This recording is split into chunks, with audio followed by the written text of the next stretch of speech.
the Russian recession and the Russian economic picture is connected to battlefield losses, but not because of tanks and vehicles.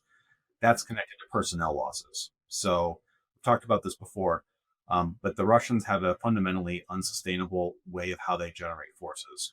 Hello and welcome to Frontline for Times Radio with me, Kate Gerbeau. And this time we're talking to George Barros from the Institute for the Study of War. George is the Russia and Geospatial Intelligence Team Lead. He advises senior military and political decision makers, and he's a regular here on Frontline. George, good to see you again. Thank you for joining us.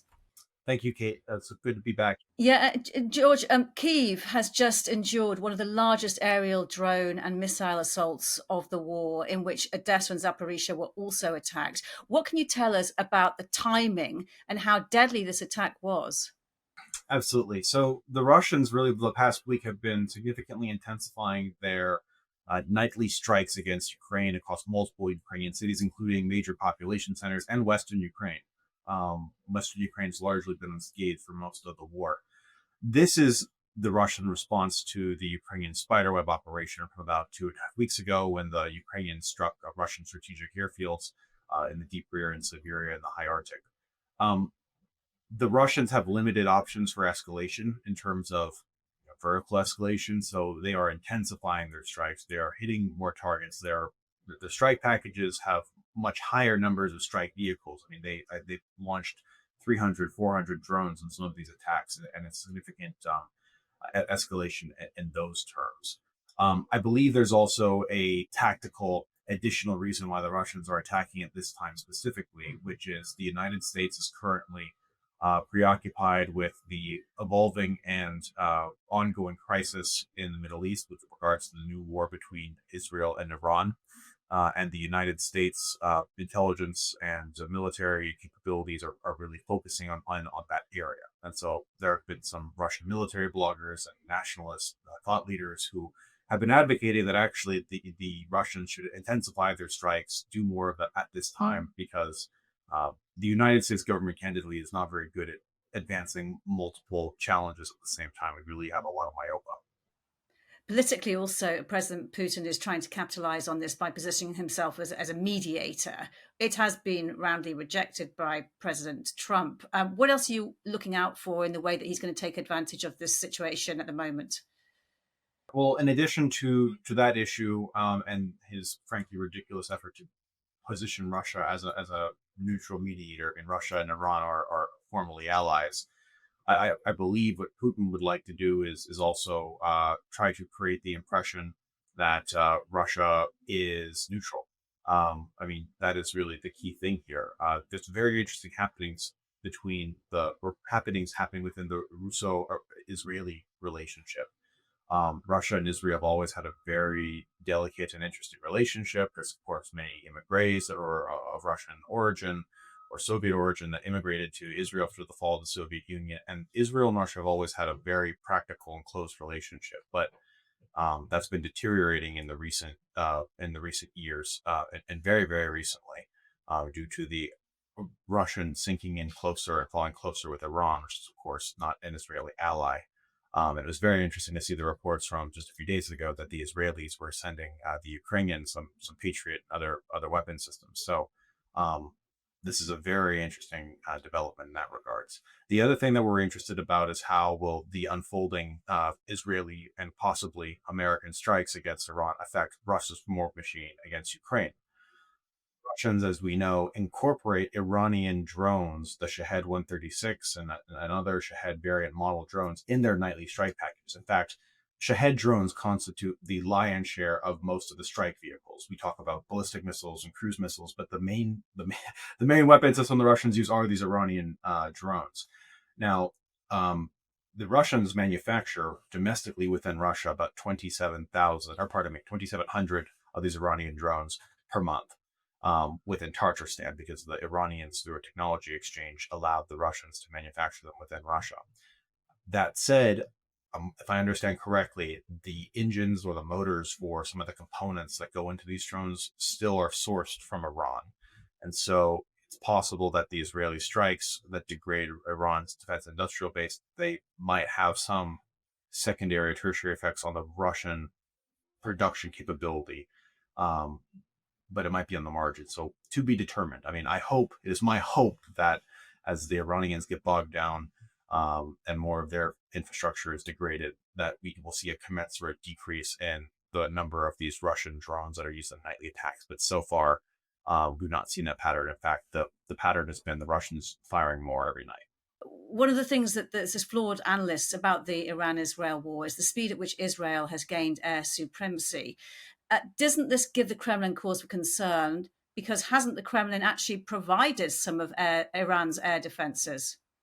Yep, that's correct. So the Iranians were operating Russian air defense systems, including some pretty sophisticated S-300 air defense systems. And it appears that the Israeli F-35s waltzed in. They did the suppression of air defense systems. And this didn't happen recently. I mean, this happened several weeks ago as part of the condition setting for the current strikes. And it appears that the American-made F-35 indeed achieves the tactical objectives for which this very special stealth fighter was made. It is capable of penetrating and infiltrating the air defense zones. It's capable of doing these missions. And so, yes, it means that the Russians have much to be concerned about when it comes to Western fifth generation aircraft being able to get behind Russian air defenses. Now, what I want to avoid here is, I think, too far of an intellectual swing that some people might naturally and could probably persuasively argue, which is because the West has for now, decisive advantage, or appears to have a decisive advantage in the airspace with the stealth technology, it means that Russia does not constitute a threat to NATO's eastern flank. Just because the F-35 is good at what it does, and that we could probably dominate the air war, it doesn't mean that there is no threat. I would actually wager and say that, the employment of the F-35 depends entirely on whether or not we have the political wherewithal to actually contest the Russian attack against NATO's eastern flank. And if you look at the alliance's stomach for pushing back against the Russians, be it in Georgia in 2008, Ukraine in 2014 or more recently, or with the Salisbury poisonings, Russian sabotage across Central and Eastern Europe, which are acts of war. We've not really had the stomach to do that. And I would actually argue that when you look at the Russian ground forces, which are vast, I mean, when they deploy out and splay out like they have in Ukraine and in Kursk and Belgorod and all across, I mean, the number of targets that the F-35 have to hit range in the thousands or the tens of thousands. And so it begs the question: the F-35 can get in, but how many bombs do they have to drop? How many JDAMs does it have to drop? And I would argue that this Western sortie rate, you're likely going to run out of bombs or even the ability to find these targets at scale before necessarily being able to engage them effectively. So the Russians are still very dangerous, though it is good to see sort of a litmus test that yes, the stealth technology is working as we'd like it. Let's just talk about any progress, or perhaps the lack of progress, of any negotiations between Ukraine and Russia to stop the fighting. At the moment, the biggest result has really been the exchange of prisoners of war. The G7 summit didn't really achieve very much on Ukraine at all. There was no meeting between President Zelensky and President Trump. There was no joint statement of intent on peace efforts or sanctions. And the next stage apparently is going to be a meeting of the coalition of the willing in coming weeks. Okay, President Trump, President Putin has just in the last few hours said he's open to peace. He's ready to talk again. Interestingly, if Kyiv and the West are interested themselves, which is quite a cheek, really, isn't it?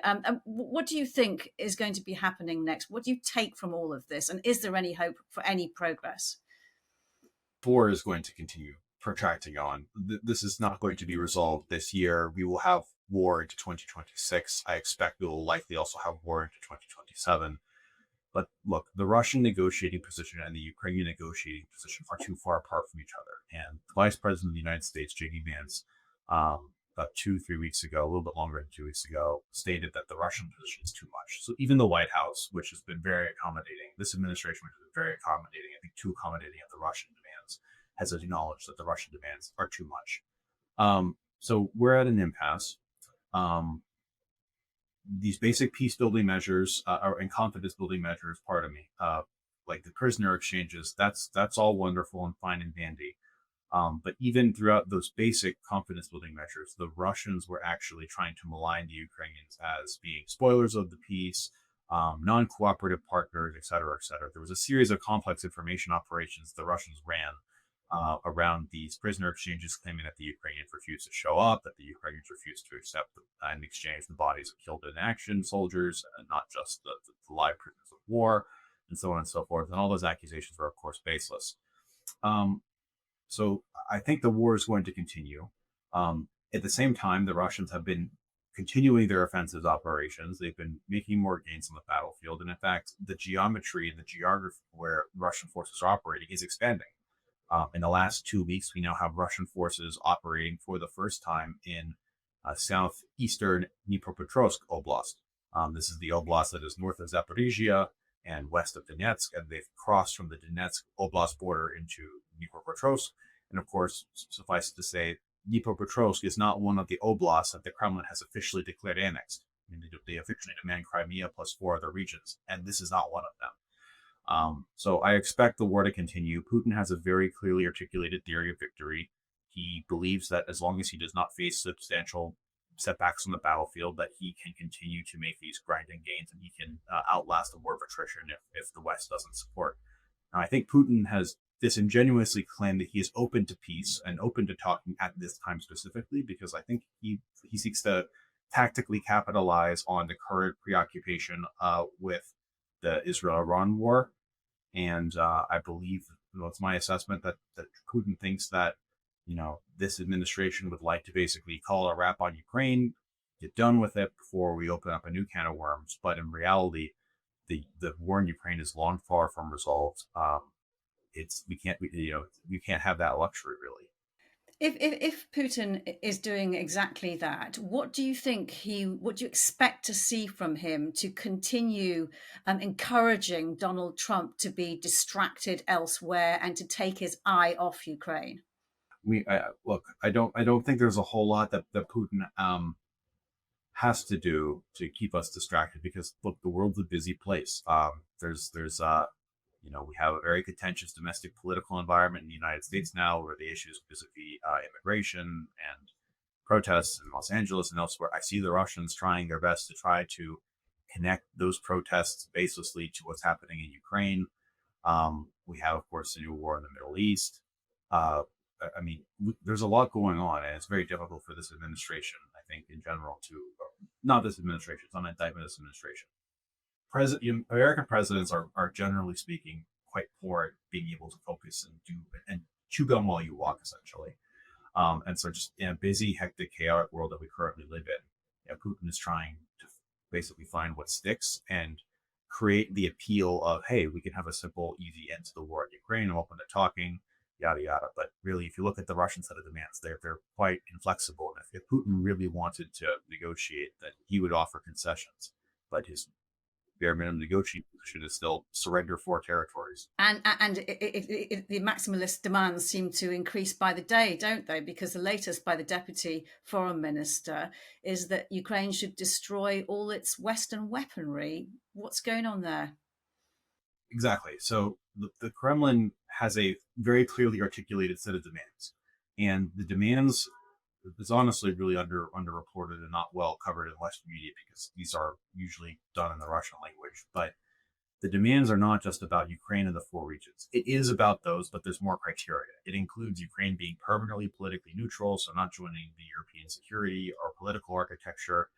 It includes stipulations about Ukraine being disarmed, the demilitarization and denazification of Ukraine. So that includes the destruction of all of Ukraine's weapons, which is, of course, ridiculous. All states have a right to defend themselves per the UN Charter. The Russians also demand that NATO roll back its borders to its 1997 posture when the Russian NATO Founding Act was signed. That means that Poland, Romania, all the Baltic states, many of the Central European states, they must formally leave the NATO alliance, and NATO must withdraw its forces and any assets that it has in those countries. Again, these are all non-starters. And again, this is the Russian base requirements for ending the war in Ukraine. They principally talk about the 4 regions, but officially Kremlin policy and from the Russian Foreign Ministry, these are all the requirements. And so when you look at these steep things, really, it leads us to the conclusion that the war in Ukraine is not just about Ukraine; it's about the future of European security as a whole. Ukraine is just sort of the tip of the iceberg. Just wanted to get your thoughts on something that the NATO Secretary General said when he was in London. It was on the issue about Ukraine becoming a NATO member, and he was ahead of the NATO summit, which is taking place next week. He was kind of forecasting in advance that it would not be in some kind of communique at the end stating that it would be on this irreversible path to NATO membership, because it had been said before, so it wouldn't need to be said again. What do you make from that? You know, I'm really I personally don't spend a lot of time and mental energy investing into trying to read the tea leaves of the NATO communities. Candidly, I'm principally an expert and a student of the Russian way of war and how they do it. I know Yeah, comparatively I take fewer that. about how NATO does it, so it's really not within my remit. But also, candidly, you know, these boilerplate statements are sort of every year there's a new statement, it's a new communique, and it's different in very slight marginal symbolic kinds of ways. I think we all understand that Ukraine's path to NATO is going to be a long time in the coming. And candidly, Ukraine doesn't have to be in NATO if Ukraine actually has a robust military and they're self-sufficient and they become the cornerstone of sort of the bastion tower of the NATO eastern flank, even if they are de facto not in NATO. Really, and NATO membership's not a magic shield. NATO membership doesn't protect you from attacks from the Russians, as we all know. So really, what we need to have is a robust, militarily capable Ukrainian state, and whether or not it's within NATO or whether or not it has guarantees that are a different form are really inconsequential. I think. In fact, there are better security agreements that one could give NATO. The kind of security guarantees that the United States has provided Japan are actually preferable to and a better deal really than what the United States has given European states that are in NATO. Actually, Yeah, interesting thought. Let's talk about that, something in the latest, or one of the latest ISW updates this week, and it points to evidence of Russia's stockpiling Soviet-era tanks and mechanized vehicles rather than sending them to the battlefield. This has sometimes been explained as evidence they might be running short, but is it more a case that they're just not as effective on the battlefields of Ukraine? that's a great question. So there's a methodological question that's imposed by this. It's what's the driver and what's the causal factor, what's the independent, the dependent variables. So and there's a legitimate debate to be had here. So there's basically two hypotheses. There's hypothesis one, which is the Russians are using fewer armored personnel carriers and tanks on the battlefield in Ukraine um, because the nature of tactical combat is so lethal for these systems due to the drones and the surveillance that they're basically not survivable. And so the reason why we no longer see the tanks and the reason why we can see changes in the buildup is because basically they're not used anymore for those reasons. The other hypothesis is the Russians are no longer using these vehicles on the front lines because they're running low. And I think there's merit to both of those hypotheses. I think they're both true in some extent. I think that the Russians have changed their tactics because of the lethality, but also from what we know about Russian pre-war stocks and what they have now is that they've run low. I'd note that the Russians have not been they've not been husbanding material as aggressively as I thought they would. I mean, it was not too long ago, last year in 2024, the year before that in 2023, the Russians were still sending tremendous amounts of armor into suicidal frontal assaults and losing that equipment in droves. It's not a shock to the Russian command that the kinds of tactics they were using resulted in high casualties. So it's not as if the Russians don't have a high stomach or a high pain threshold for losing this stuff. They in fact do. But it is our assessment that the Russians are indeed running low on their stocks. They're not going to run decisively out. They still continue to produce things, although not at the rate at which they're losing things. And in fact, the Russians are changing their tactics.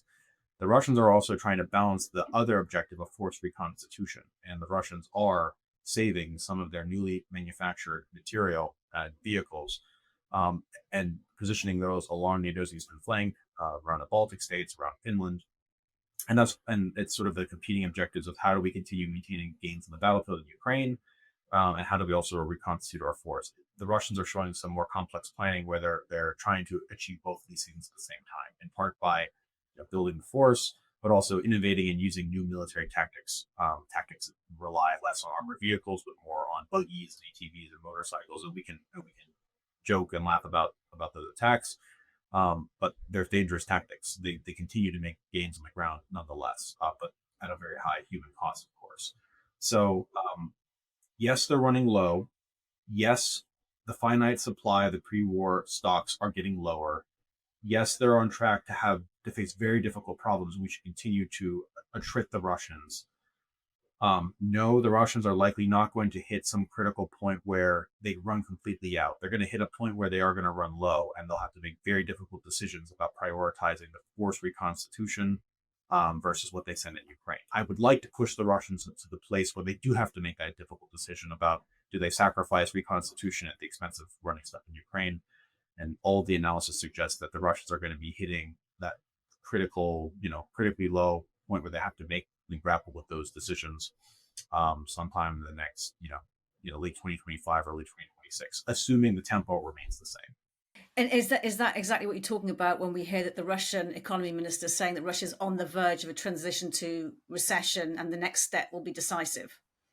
So that's connected slightly different. The Russian recession and the Russian economic picture is connected to battlefield losses, but not because of tanks and vehicles. That's connected to personnel losses. So we've talked about this before, but the Russians have a fundamentally unsustainable way of how they generate forces. Putin should have used the monopoly of violence of the Russian state to coerce hundreds of thousands or millions of Russians to die as basically, slave conscript soldiers, as the White Russia did in the Tsarist wars, or as the Soviet Union did in the Soviet wars. Putin understands that, the Soviet Union fell for a reason. Afghanistan was a catalyst for a reason. World War I was one of the catalysts that brought down the Tsarist regime. So Putin understands the political problem intrinsic with using slave armies at scale. So Putin buys out the people. Putin pays individuals, large sums of money in order to bribe them to go fight in Ukraine. And the current going rate is between $30,000 and $40,000 one-time sign-up bonus, not including your salary and other benefits. The Russians lose, in terms of casualties, killed and wounded, between 30,000 to 45,000 soldiers per month. And so when you just sort of do the napkin math of the cost of which it costs to raise the volunteers and raise the forces, and then the expense at which they're losing it, that's a very quick way to run up a very high bill, number one. Number two, it's a very loose fiscal policy. It injects a lot of cash into the Russian economy because the men and then the widows receive remittances and payments, and so you have a hot economy, and that's driving up Russian inflation. The Russian inflation rate is between 20 and 25% if you actually look at the price of commodities, not at what the Russian central bank says. The Russian interest rate is currently at 20%. It was at a high of 21%. They lowered it recently down to 20. I think that's probably a mistake. They probably should have maintained at a higher rate of 21, or potentially even raise it higher. But that, of course, causes problems, because when the cost of borrowing money is so high, that is not conducive to capital investment necessary for building and rejuvenating the defense industrial base, which is going at full capacity to keep the war effort going. And it's also a very painful proposition for the oligarch class and the banking class that Putin likes to keep very close to him. So we talk about the Russian recession. That's in part driven by the war and the losses and the mode through which Putin has decided to finance the force generation. And the longer, my thesis is, the Institute for the Study of War's thesis is, the longer that we keep the Russians in this fundamentally unsustainable fiscal and monetary policy cycle, the sooner they're going to hit some problems. Now, we don't know exactly when, but we should keep them on track for that. But none of what you have outlined is going to persuade President Putin to want to end the war while he is still alive.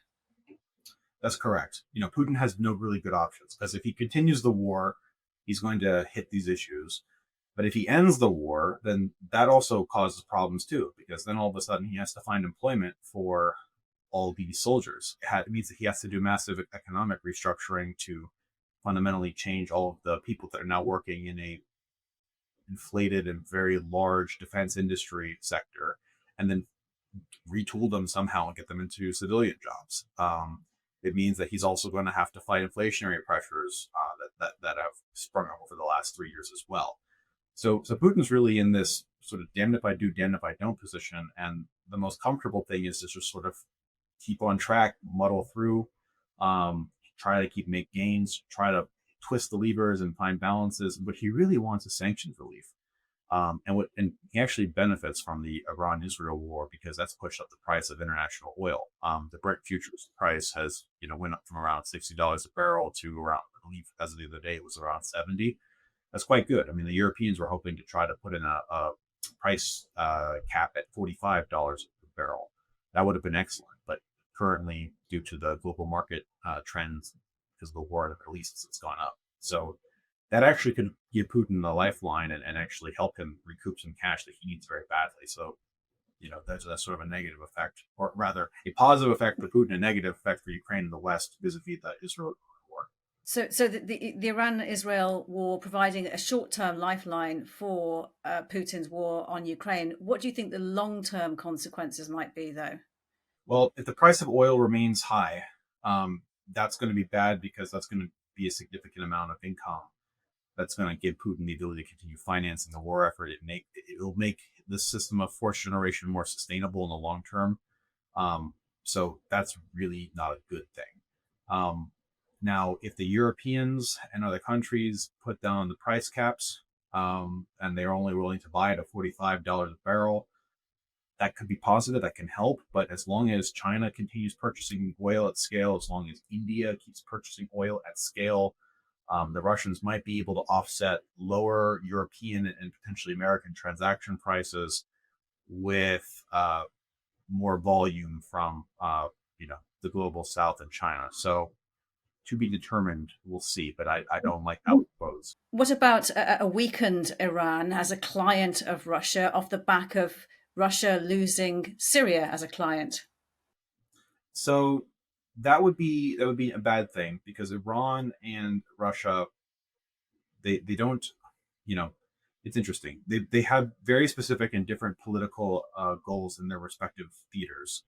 The Russians and the Syrian regime, Bashar al-Assad, were more closely aligned, and the Russian investment in Syria was much larger and much more consequential because of the military bases that the Assad regime allow Russia to have, and that the current government in Syria actually seems to also be permitting the Russians to maintain, at least for the time being.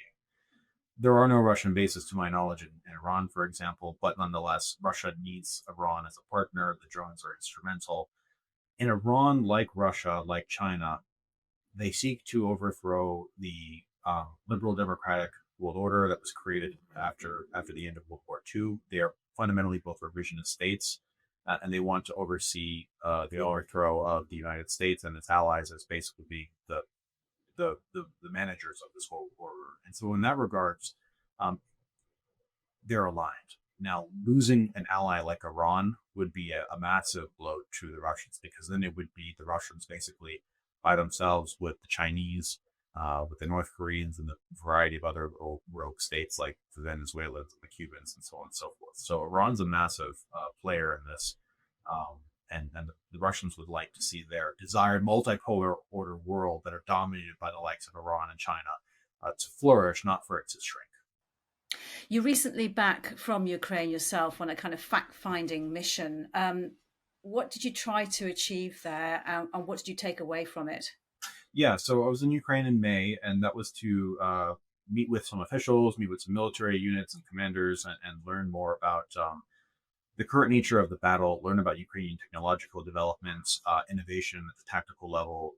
Spent a lot of time with drone experts and drone systems engineers and drone forces, and essentially do an attitude check and ensure that the assessments and the Institute's understanding of what's happening in Ukraine indeed tracks with the ground reality. And I'm pleased to say we're tracking fairly closely. One of the things that really stuck with me is it's incredible what unmanned systems are doing. The Ukrainian front line is very sparsely manned. You might have just a handful of soldiers covering down many hundred meters of frontage. And if you look at doctrinal textbooks for what defines how how many men should you have to cover, how much frontage, and what should be the appropriate area of responsibility for a battalion, or appropriate area of responsibility for a company or a platoon. Like, that all exists, and they drill that into you in officer school. What the Ukrainians have is much, much lower than what one would consider to be acceptable.